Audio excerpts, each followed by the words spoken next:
I was so excited that Saul Colt finally wrote a book, and of course I bought it right away.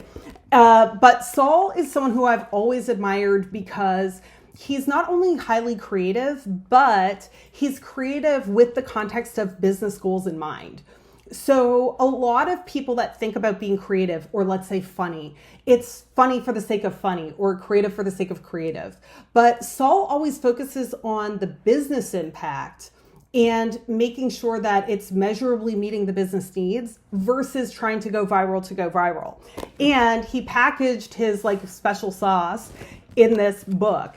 I want to share with you some of the things that I found most useful, and you can tell there's tons, right? I've highlighted and marked up this whole book. So the first thing he talks a lot about is the wombat method.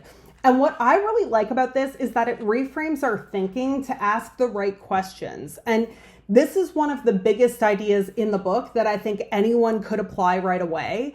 There's tons of examples of how it works, but the key is reframing what you're asking. And what I like specifically about the way he's reframing it is the reframing isn't how do we be funny, how do we be viral?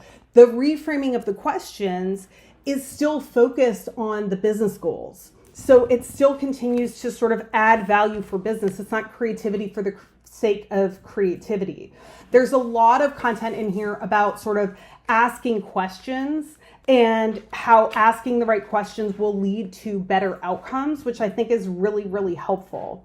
The other key idea I loved in this is curiosity over certainty. I think as marketers, we're used to the idea that, you know, the highest paid person in the room has all the answers, and we know that's not true. So he does a really great job of breaking that down for us.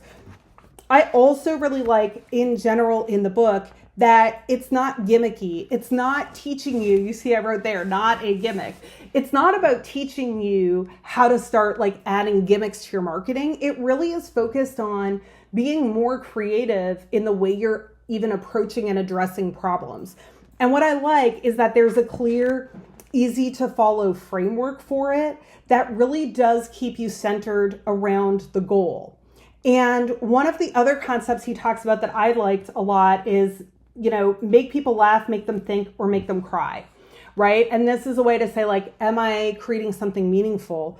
But what I like about this concept is that this is how you evaluate. It's not the goal, right? Your goal isn't to be funny, but if you want to stand out, you need to do one of these things to get attention. So I really thought that there was a lot of value in the book overall. And the best part of the book is that I found a picture of me on page 197. So that was a nice little surprise. I don't think I signed a model release, but we'll let it go. Anyways, seriously though, check out this book. It's full of actionable insights that you can use, and it's all summarized really well so that you can actually take action from it in addition to just learning from it. You can see how much value I got from this already. I'm looking forward to digging in deeper and actually building an action plan from it. So check it out. Amazing read.